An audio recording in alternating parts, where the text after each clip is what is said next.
You're listening to Seek Travel Ride, a podcast sharing the incredible stories of people taking bike adventures all over the world. And I want to give a shout out to our show sponsor, Old Man Mountain. Not only are they the maker of the toughest, most adventure-ready bike racks and bags out there, but they've also just recently launched a new line, Hemlock Bags with Flip Cages. Check them out for your adventures at oldmanmountain.com. And now on to today's episode. Hello everyone, Bella Malloy here, host of the show. Welcome to another midweek mini episode of Seek Travel Ride. I'm aiming to fuel your wanderlust for your own bike adventures and help you get through the week. Today I'm actually going to give a bit of a throwback once again to a previous episode. The reason for this is previous guests of the show, Katja and Martin, two awesome bike adventurers from Denmark, have just finished an amazing adventure which started in Nepal and then they headed west over Central Asia, over the high mountain passes, through some of the most dreamy and isolated landscapes there. And they travelled through Iraq, Kuwait, Afghanistan, Saudi Arabia and Jordan, and they have just finished up their trip. Now, if you're new listeners to the show, you may not know this, but I featured Katja and Martin on their original big adventure, which started in Argentina. They headed north, travelled through South America, Central America, and then finished their adventures in North America in Vancouver. That episode was such a great listen, and I have selected audio from that to feature for this week's mini episode. Something that always struck me when I spoke with Katja and Martin was this idea that Martin had had heaps of experience as being a world traveller and a bike tourer before this journey that they took on together as a couple. But this journey from South America up to North America was Katja's first experience of doing something like this herself. And there was a lot of wisdom shared about how they took to this trip as a couple, how they developed their route to sort of ease Katja into it, but also to build her confidence and experience for sections of the trail to come, because they did have things like the Peru Divide as areas that they really wanted to go to. And so as someone who had no bike experience prior, it was how do you build your confidence up to take on that type of route and that terrain? There was also the wisdom shared about how to deal with cold weather climates, what sort of equipment to pack along the way, and also the mental resilience and fortitude you need if you're planning a trip from South America heading north, because those winds in Patagonia, they have a reputation for a reason. Anyway, without any further ado, let's listen to some of that original episode from Katja and Martin. And if you'd like to listen to the full-length episode with both of them, I have provided a link in the show notes, so just go into your podcast player and hit the description link there, and you will be able to listen to the full episode as well. Take it away, Katja and Martin. Well, yeah, Peru Divide, I would say probably yes. But the thing is, we started out I didn't have a lot of experience traveling by bicycle when we left. We just had a 3 weeks trip to Switzerland because I needed to see, do I like even biking up mountains? And if I don't like that, maybe we shouldn't go to the Andes mountains, Yeah, so I found out I love that. That's fine. Let's do it. But during the trip, I was definitely out of my comfort zone, maybe 70% of this trip because of all different types of reasons. But in the beginning, it was also, can I actually ride a bike that far? And how many kilometers a day can I go? And how many days a week? And so we started out really slowly. So we just kind of took our time, also because there was a lot of headwind, so it was not that easy to go fast. But we also took our time, and we had the privilege to take our time because we had such a long journey ahead. So we had almost 2 years. So we were like, okay, we'll just take a rest day every fourth day if that's what we need, or we will just stay here for 2 days because we need to rest. So I just kind of got into it very softly.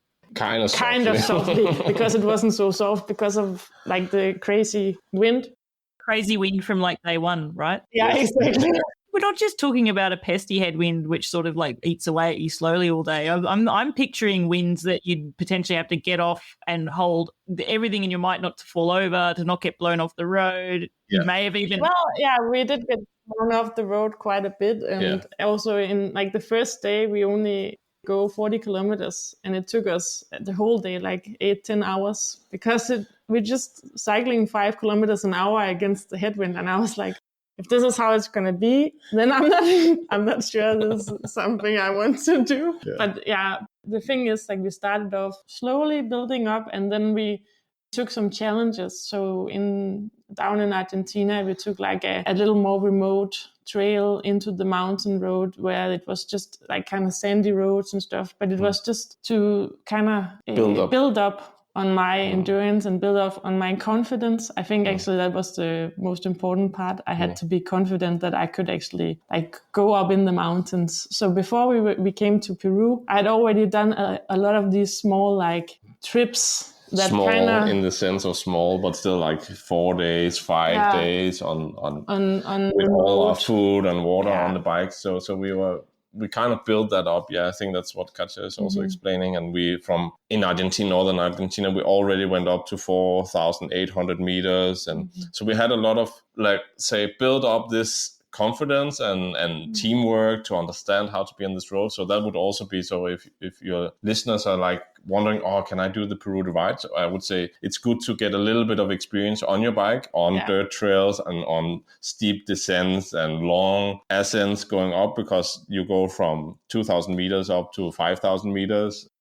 Yeah. So it's some crazy amount of altitude you're building up there. So, but all these things, they come. So Katja talk about it normalized now. That's what I'm also a little bit. But you build up the confidence, and you becomes second nature that we are out there. But Peru Divide is a rough trail. There's not a lot of supplies. You need to carry your food. You need to. So for this experience, you need to practice a little bit or read up on it. I wouldn't just say, just go and do it and be naive. You should have a little bit of comfort in yourself and believe that.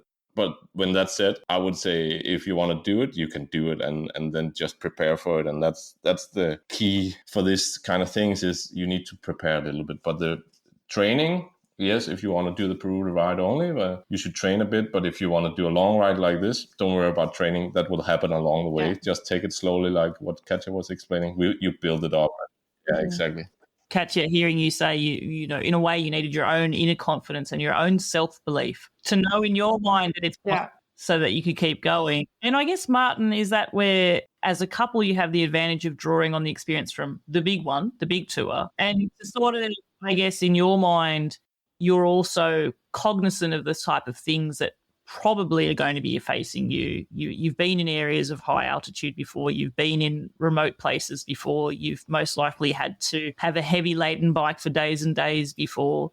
And so these are the things that you're thinking about, you know, the master and the apprentice, sort of, so to speak.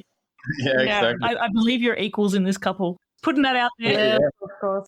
We are equals, and we look at each other as equals, but of course we have different experiences. So that's just on an experience point of view that I had let's say a few panniers extra of experiences that I could share with Katja, and we did that along the way. And we were like, okay, now we move a task from me that I was normally doing. Now it's Katja take it over a little bit, the navigation, the using the stove, all these kind of things. So slowly we build up the confidence and the understanding on what do we need to, let's say, survive is a big word, but to sustain ourselves on a long journey like this.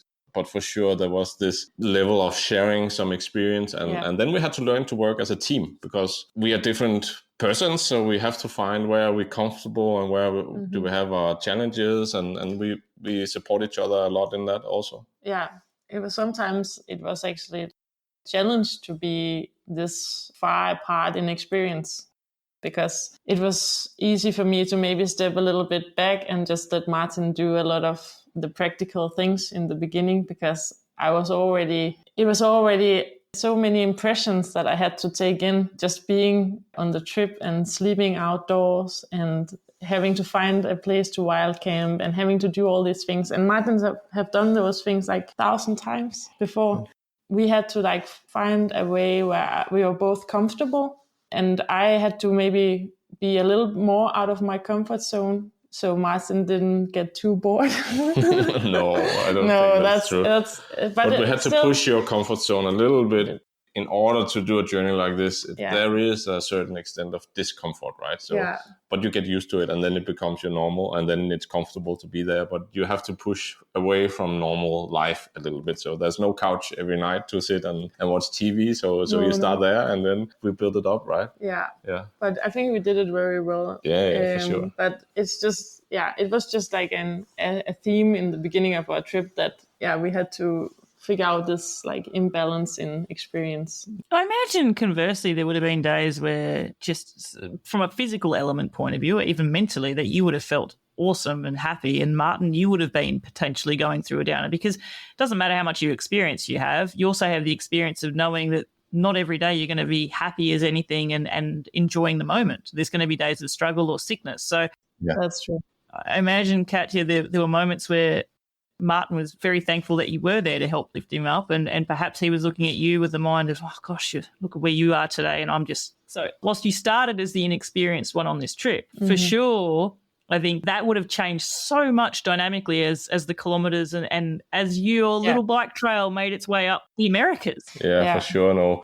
Anyhow, that's a great part of being together as a couple on a trip, is that we, of course, have days where I'm completely down with either my thoughts or physically or ill or whatever, and then Katja has to bring it up a little bit, or it's the opposite. And that definitely very fast became very much an equal game, because that's not really based on experience. Sometimes it is, but it's more like just sometimes you're not in your fittest state, right? And then you work as a team. But the positive of this is that you have the team and you can help each other, but you can also share the experiences. So now we can sit here in a couch and look at each other and say, oh, do you remember when you were doing this or whatever? Yeah. And that's really nice, being together and sharing that experience. So we try to help each other as much as we can. Yeah, definitely. And I think it's just also we help each other in the way that we can. So maybe Martin can help me more in the practical things, but I can help him more with maybe sorting out his thoughts about things. So we have our own like places where we know you're a bit stronger than me, or I'm a bit more practical with stuff. So we find we already knew that a bit beforehand, but on a trip like this, it becomes magnified. You take a glass out and you magnify everything, because the weather, the situation, the food, your illness, you eat something and then your stomach just turns bad. Or we were away during COVID, so there was still a COVID thing. We just went on the back end of COVID, right? So there's a lot of places we had to wear masks, or certifications of vaccinations, and all these kind of things were still a thing back then. So, and I got hit by probably COVID at some point in Argentina, and we were out way out in a little nowhere. We had slept in a small, not a church, but it's like a shrine where they had like a saint, and we put our tent up in there. And then I woke up in the morning with a headache and a high fever, and we had to cycle 40 kilometers to the next little village against the wind. And we were battling against the wind, and I was feeling so down, and Katja was cycling in front and protecting me for the wind. And then we arrived to the village, and there was nothing in the village where we could stay. There was a little shop, and they have very little out there. But luckily the people, and that's again the beauty of people around, we found a lady, and she had built a new house, and she still had her old house, and there was a really old house, probably from the way beginning of the village. It was a mud brick house and very moist and humid, but she said, you can stay here and pay me a little bit of money. And we ended up staying a week, and Katja had to cook for me while I was in bed, lying there with fever and chills. And so these situations, they do happen. And then it's just like we are very fortunate to have each other, that we can help each other, right? I'm just trying to put myself in that situation, like being on a bicycle tour, feeling, as we would say in Australia, as sick as a dog, and just having to pedal forward into a raging headwind. Feverish. We weren't able to just stop because we didn't have enough food and there weren't any water out there. It was like a deserty landscape, and it's difficult. Yeah, in the moment it would be a nightmare. I guess I only say this in reflecting back, but I guess the simple thing is there's no decisions to make because there is no alternative. You have to keep going forward. Yeah, definitely. We talked about COVID there, and I think it's fair to talk about this now as well. We've talked about the raging headwinds you faced. There's a reason why the overwhelming majority of bicycle travellers travel from north to south when they're doing this route. Yeah. a trip this big, you're obviously going to have days of headwinds, whichever direction you're taking it on. But the prevailing winds are definitely prevailing for a reason. Yeah. You took the decision to go from south to north. Yeah.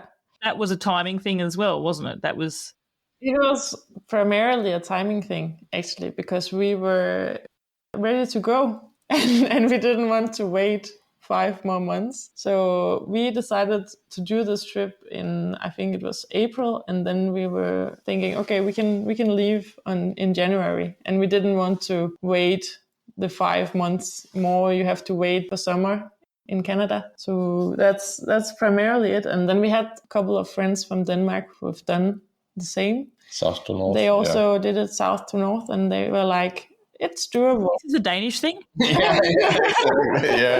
It's a Danish way to do it. You didn't know that? I should just ask this actually. This is an assumption of mine that most people go north to south. Is that right? Or have I actually got it wrong? No, it's true. That's yeah, correct. We met so many going the different direction than us. Yeah. So yeah, that's true. And I do understand it because it is tough. But then again, I mean, it was only like a month out of, the 21 months. 21 months. Only 1 month of 5 kilometers per hour bicycle travel. Yeah, exactly. So I mean, in the long term, it's not such a big problem. But I understand if you're going for 3 months or something, I understand that you don't want to battle a headwind for a month, so. Yeah, on balance. Yeah, we were a bit jealous when we met people coming from the north going south, they just flew past us. And we were like, oh, what a great day it is today. We're like, yeah, enjoy that tailwind.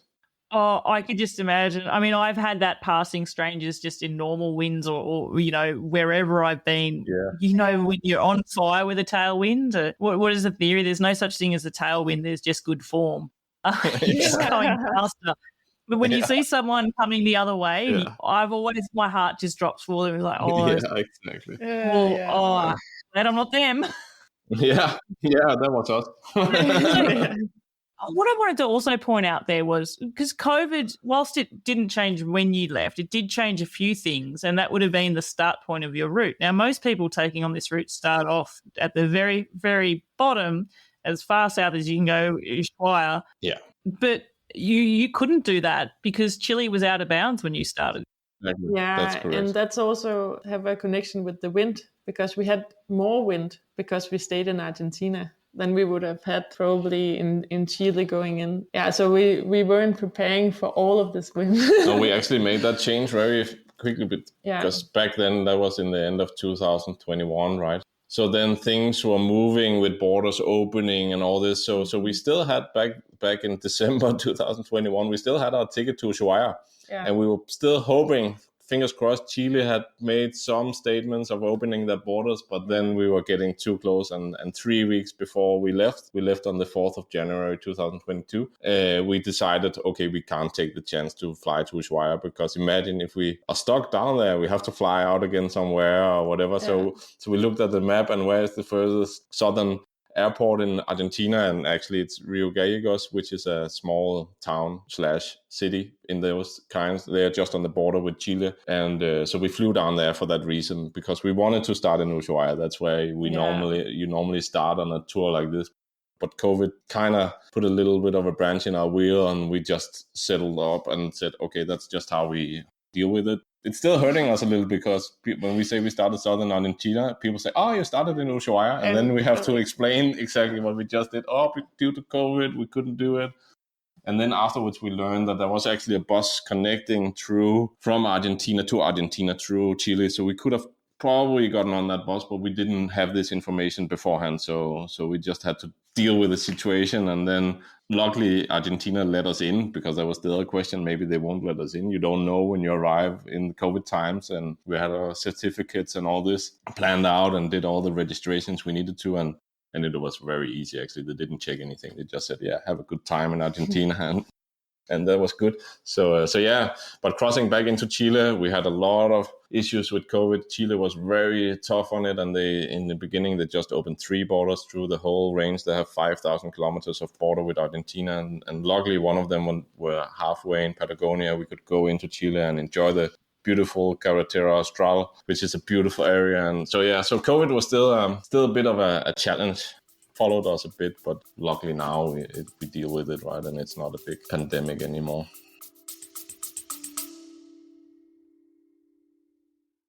Listeners, I don't know about you, but one of the best things about going on a bike adventure is being fully immersed in the ride. The only thing that you're listening to is the sound of nature all around you. But nothing kills that experience faster than gear which just annoyingly rattles, shifts around, or fails when the weather turns bad. That's why I'm super excited about our show sponsor, Old Man Mountain's new Hemlock bags. They are 100% waterproof. They're going to get you through the worst of the weather. They're ultra durable and totally secure. And best of all, when they're locked in place, they are silent. That's right, no rattling, no slipping, just silent reliability, which is what you want for your bike adventure. Ride with gear that's reliably built for your adventures. Check them out at our bespoke link, oldmanmountain.com/seek travel ride, and support the brands that support the podcast. Now, back to the episode. When you were mentioning that the Carretera Austral, when you first started out, it wasn't even a certainty that you'd get to see any of that, was it? No. Yeah, we didn't know. It was just a few weeks before we were there, we found out that they will probably open the border, and then they did. So, and then you made tracks for it straight away. Yeah. Was it Road 40 or Road 41 in Argentina, which is yeah exactly. Yeah. Actually, quickly to my listeners, I will mention here, Katja and Martin have an amazing website and a blog that's filled with photos of this trip, and I would encourage you to seek that out. I'll put a link in the show notes, but just quickly, the web address for your blog, it is americasbybike.dk. americasbybike.dk. Yeah. I don't know if it's blog post 1 or blog post 2. There's a photo of the road, and it's just corrugated. It's horrible.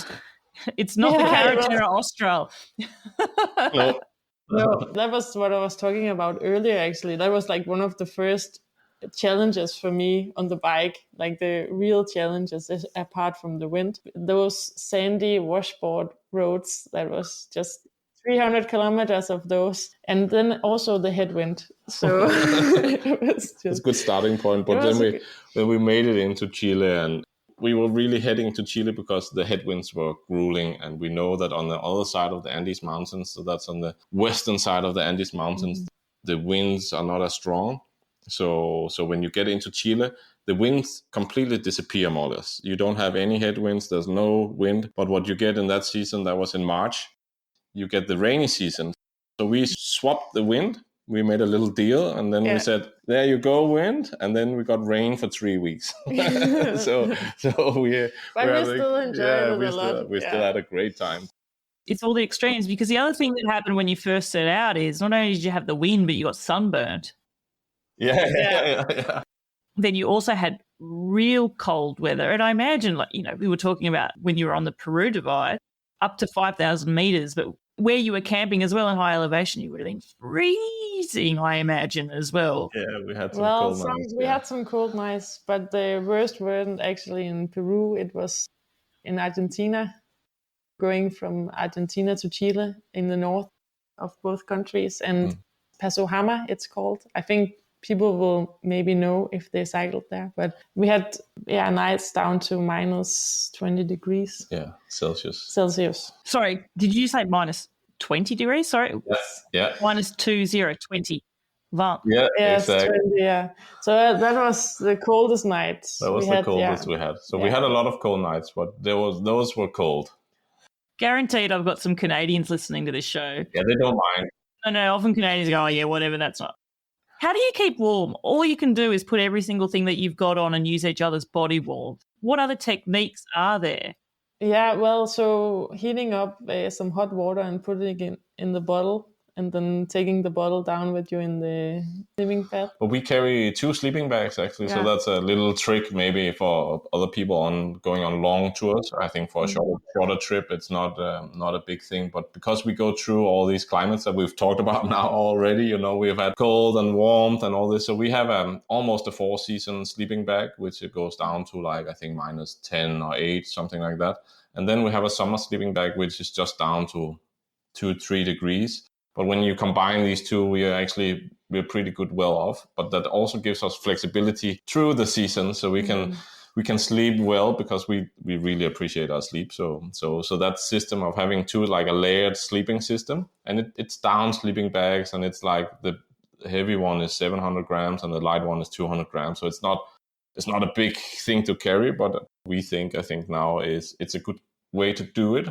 Like a quilt, the summer one, so it doesn't have a back, so it's more like a blanket kind of style, and then a good sleeping mattress. So that's rule number 1. All the cold is coming from the ground, more or less. So if you don't have a good sleeping mattress, you can put all the sleeping bags you want on top of you, but you will feel the cold from the ground.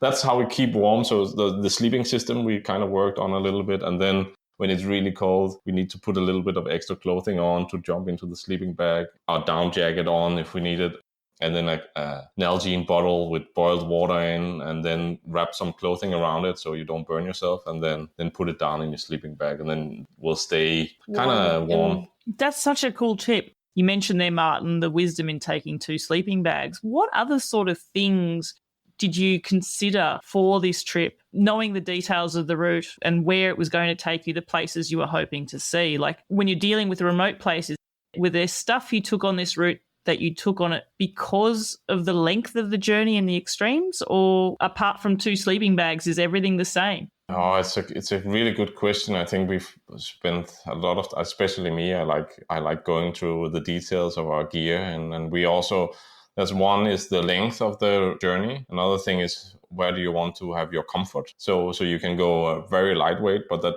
usually goes against your comfort. With the 2 sleeping bags, we get a bit more sleeping comfort. But if you would only have one, you would maybe have some cold nights, but you would carry less. So it's always a balance of weight, comfort, and practicality of the route. So with a long route like this, we knew that we would have warm weather, cold weather, rain weather, snowy weather, and all these environmental things that we need to take care of. So we needed to carry it all, let's say. So we had a very warm jacket. We also have a wind jacket. We have a rain jacket. And so all these things, we try to find the best of both worlds, weight and comfort, and then going a little bit more for weight. So we are not the lightest one. So if you see the pictures of us, we have the standard set of panniers in the front, back, and a bag on top of the back one. So we carried a little bit more than what most people maybe do nowadays. I don't know, but a little bit more. But that gives us the comfort and the possibility to carry a lot of food and water. But one thing I would say for a long journey like this is a multi-fuel stove that you can more or less burn whatever fuel you can find. So if it's gas or petrol or diesel, but we mainly use petrol because in most places people have a car or a motorbike or a scooter or something like that, and they run on petrol. So if they have petrol, we have fuel for cooking, and then we are happy. So we carry that, and you need to learn a little bit how to use it. So I would recommend practicing a little bit with it. But that's one of the best things we have in our bags. That's our petrol stove, because it runs even in 5,000 meters so it's just a bulletproof stove. Okay, listeners, that's where we are going to leave it for the midweek episode here. And I hope that you enjoyed those insights that Katja and Martin both shared from that amazing trip that they took through South, Central and North America there.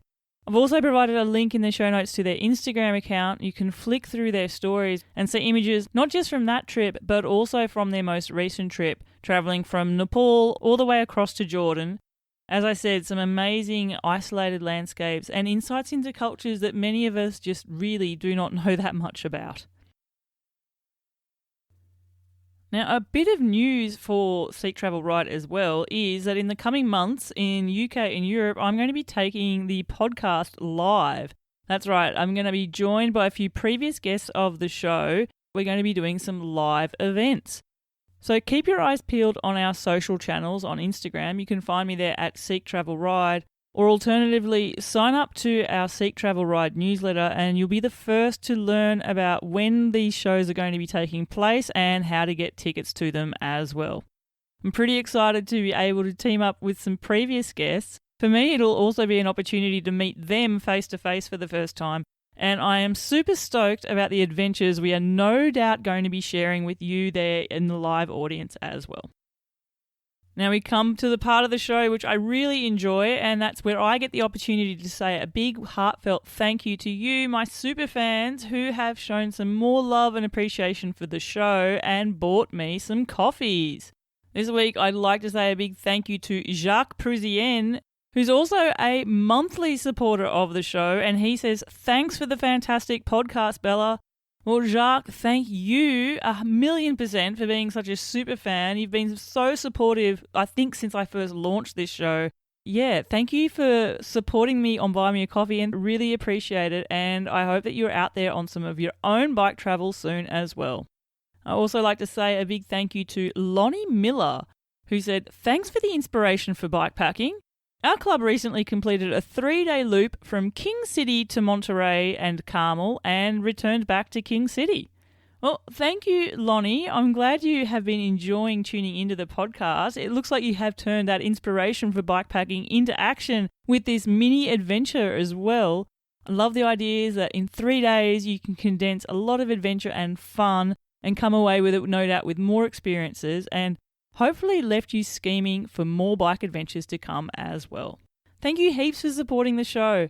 And listeners, if you would like to do as Jacques and Lonnie have done and support me on the podcast, you can do so by hitting the Buy Me a Coffee link.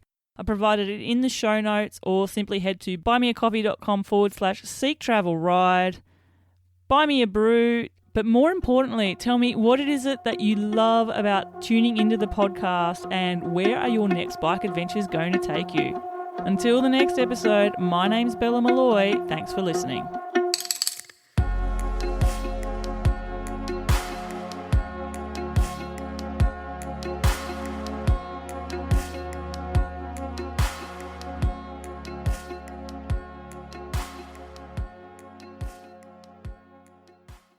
And thanks for listening to today's episode. Before you go, just another shout out to our show sponsor, Old Man Mountain, and their new Hemlock bags with flip cages.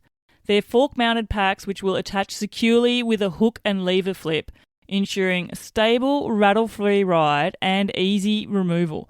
They're built for durability, they're ideal for your bikepacking adventures. Check them out at our custom link, oldmanmountain.com/Seek Travel Ride, or simply click the link in the show notes. Happy riding! I'm Rob Pope, and we are back for another season of How to Be Superhuman from Red Bull. And this time, things are getting wild. We're climbing up vertical rock faces, blind, trekking to the furthest reaches of our planet alone, and paragliding over the tallest mountains in the world. So subscribe and listen. From Red Bull, it's How to Be Superhuman.